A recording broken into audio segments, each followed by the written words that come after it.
Famous YouTuber मृदुल ने अपनी Lamborghini से ली 2 मजदूरों की जान। नोएडा में लैम्बोर्गिनी का कहर। मृदुल ने अपनी लैम्बोर्गिनी से फुटपाथ पर सो रहे 2 कर्मचारियों को कुचल डाला, रौंद डाला और जिसमें उनकी जान चली गई। इतना सब कुछ मैंने तब सुना है जब गाड़ी को मैं चला नहीं रहा, गाड़ी में मैं बैठा नहीं, गाड़ी कौन चला रहा है उसको मैं नहीं जानता, और जिस गाड़ी को मैं काफी दिनों पहले बेच चुका हूं, मेरे पास उसका सेल लेटर, मेरे पास सारे एग्रीमेंट है। मैंने तब ये सब कुछ इतना कुछ सुना है मेरे भाइयों। अब आती है कि ये बात कहां से शुरू हुई। फ्यूजन कार को मैं ये गाड़ी बेचने के लिए दे चुका था क्योंकि इस गाड़ी को मैं चला नहीं पा रहा। आप सब जानते हो कि मेरी गाड़ी पे जय श्री राम लिखा हुआ है और वो गाड़ी पहले भी वर्ल्ड फेमस गाड़ी हो चुकी थी कि जिस पे जय श्री राम लिखा हुआ है, और वो एक इतनी पॉपुलर लैम्बोर्गिनी है।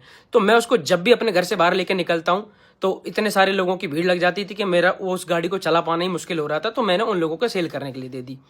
अब इतनी महंगी गाड़ी को खरीदने से पहले काफ़ी लोगों को समय लगता है और टेस्ट भी करते हैं। तो टेस्टिंग में उनके साथ क्या हुआ, जो भी चीज़ें हुई वो आप लोगों ने न्यूज़ पे देखी। लेकिन गलती ये रही कि गाड़ी तब तक मेरे नाम पे ही है, किसी को और ऑनरशिप अभी ट्रांसफ़र नहीं हुई थी, गाड़ी मेरे नाम पे ही थी। ये मेरी गलती रही।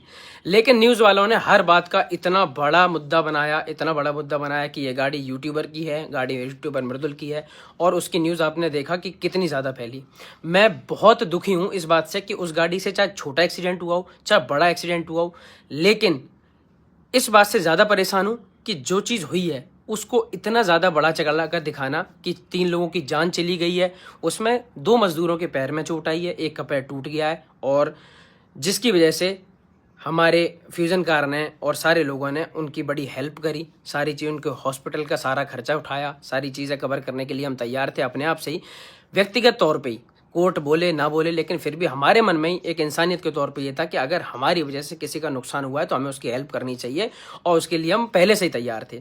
अब मुझे घर बैठे किसी चीज़ का अंदाज़ा भी नहीं कि भाई ये क्या हो रहा है, क्यों हो रहा है, लेकिन मेरे पास लगातार नॉन स्टॉप फ़ोन आने शुरू हो गए। मैं न्यूज़ पे सिर्फ और सिर्फ चारों जगह मैं दिख रहा हूँ।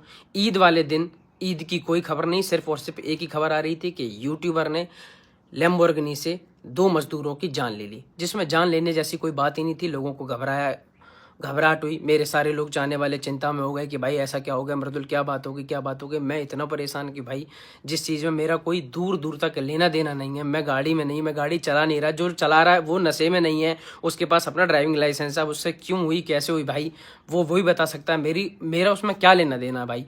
लेकिन फिर भी इस बात को इतना ज़्यादा बढ़ाया चढ़ाया गया। मैं मानता हूँ कि हाँ ठीक है, जब कोई गलती हो जाती है तो सारे लोग एक साथ कूद पड़ते हैं उसको बुरा बताने के लिए, और वही हुआ।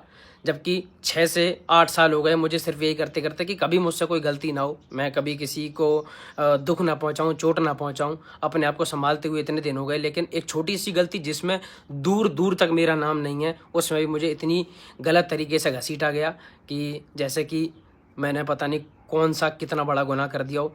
लेकिन मैं आपको बताऊं, डीसीपी अंकल जी और एसीपी अंकल जी का मेरे पास फ़ोन आया। उन्होंने पूछा कि बेटा क्या हुआ, मैंने उनको सारी बातें बताई। मैंने बोला कि मेरे पास सेल लेटर है, मेरे पास एग्रीमेंट है। तो उन्होंने सारी चीज़ें करी, कार्रवाई करी। कोर्ट ने दीपक को, जो ड्राइवर है उस गाड़ी का, जो चला रहा था उस समय, उसको भी जमानत दे दी है। और लेकिन बस बुरा सिर्फ ये लगा कि यार एक बार सोचा तो करो कि यार किस चीज़ को आप कितने बड़े तरीके से दिखा रहे हो, किसी का परिवार, किसी के रिश्तेदार, किसी के चाहने वाले लोगों पे कितना ज़्यादा इफेक्ट पड़ेगा। लेकिन कुछ व्यूज़ के चक्कर में और कुछ चैनलों ने अपनी टीआरपी बढ़ाने के लिए, क्योंकि उन सारी वीडियोस पे 8 से 10 मिलियन व्यूज़ आ रहे थे, तो उन चक्करों में 24 घंटे सिर्फ एक ही पोस्टिंग हो रही थी कि मृदुल ने ऐसा करा, मृदुल ने ऐसा करा। और भाई आप सब जानते हो कि मैं तो यार कितने दिनों से अपने इंस्टाग्राम पर कुछ भी गाड़ी से रिलेटेड कुछ पोस्ट भी नहीं किया, क्योंकि गाड़ी मेरे पास थी ही नहीं भाई, आप सब जानते हो। लेकिन अब सिर्फ बात यह आती है कि इन दिनों में बहुत ज़्यादा लोगों को बुरा लगा, जिनको बुरा लगा हो मैं उनसे माफ़ी मांगना चाहता हूं। लेकिन अब धीरे धीरे उन सबको भी समझ में आ रही है कि उनके भाई ने, मृदुल ने, ऐसी कोई भी गलती नहीं करी। मैं आप सबको सच बताऊं तो हम किसी भी हाईवे पे जब जाते हैं ना तेज़, तो गाड़ी में आगे चल के मच्छर टकरा जाता है। मैंने कई इंटरव्यू में एक बार बोला हुआ है कि मैंने उस गाड़ी से कभी बदतमीजी तक नहीं करी, गाड़ी को तेज़ तक नहीं चलाया, सिर्फ इसी वजह से जिससे गाड़ी की इमेज खराब ना हो। उस पर जय श्री राम लिखा हुआ है, तो लोग ये ना बोले कि देखो गाड़ी कितनी तेज लफंडर हैं, गाड़ी को कितनी तेज भगा रहे हैं या फिर ऐसी बदतमीजी कर रहे हैं। मैंने हमेशा गाड़ी को इतने प्यार से रखा, बल्कि गाड़ी को भी इतनी तेज भी नहीं चलाया कि जो बहुत तेज चलाने पे जो मच्छर टकरावे ना वे भी कभी टकराए हो।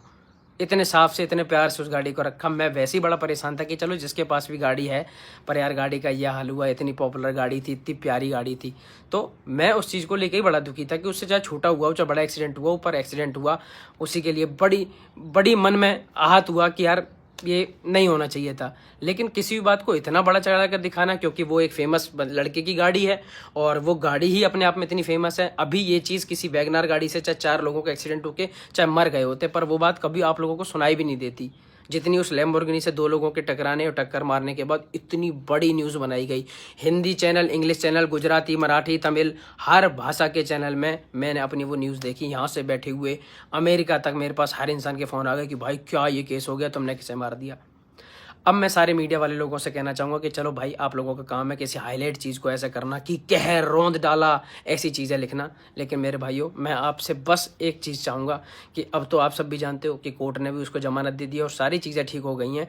तो बस क्या आप मेरे साथ मेरे लिए एक काम करना कि भाई यहाँ से मेरे गाँव में बैठे हुए मेरे दादाजी जो करीब 80 साल के हैं, वो सिर्फ न्यूज़ के ज़रिए ही हर चीज़ को देखते हैं। उनके फ़ोन मेरे पास कई बार आए और वो बड़े परेशान है कि भाई बेटा क्या होगा, तू मुझसे कुछ बात तो नहीं रहा, कोई बात तो नहीं है। जबकि उन्हें पता हूँ कि उन्हें कौन बताए कि मैं बिल्कुल ठीक हूँ, मेरे पास कोई बात ही नहीं है, मैं उस चीज़ से बिल्कुल दूर हूँ। तो आप लोगों ने इतना नाम फैलाया गलत तरीके से, तो हो सके तो एक साफ सी पोस्ट मेरे लिए कर देना कि भाई हाँ मृदुल के दादाजी, मृदुल ठीक है, उसने कोई गलती नहीं करी। तो बड़ी बड़ी कृपा होगी भाई आपकी। आपके लिए मेरी नज़रों में आपका सम्मान बहुत ज़्यादा बढ़ जाएगा। और बाकी उन सब लोगों का धन्यवाद करूंगा जिन सब लोगों ने हर जगह मुझे सपोर्ट करा, बोल रहे थे दूसरों की पोस्ट पे जा जा के कि नहीं मृदुल भाई की गलती नहीं है, मृदुल भाई की गलती नहीं है। उन सब का बहुत बहुत धन्यवाद। और उन न्यूज़ चैनल वाले लोगों का भी बहुत बहुत धन्यवाद जो मेरे लिए एक साफ़ चीज़ें लिख रहे थे, कि जो जेन्युइन बात है वो लिख रहे थे कि मृदुल के नाम पे गाड़ी है, लेकिन मृदुल का इसमें कोई दोष नहीं है, वो दूर दूर तक था भी नहीं, कहीं से कहीं तक उसकी इन्वॉल्वमेंट नहीं है। उन सब का बहुत बहुत धन्यवाद मेरे भाइयों। और बस प्यार बनाए रखो। मैं हमेशा कोशिश करता हूँ कि कभी मुझसे कोई एक चींटी भी ना मारे यार। मुझे तो घर वालों ने हमेशा सिखाया था कि नहीं, चींटी भी मार रहे हो तो दुख होता है। तो माफ़ करना भाई मेरे से, अगर आपको लगता है कि मेरे से तब भी कोई गलती हुई है तो भाई माफ़ करना। बाकी गलत चीज़ें ना फैलाओ। बहुत बहुत धन्यवाद। जय श्री राम।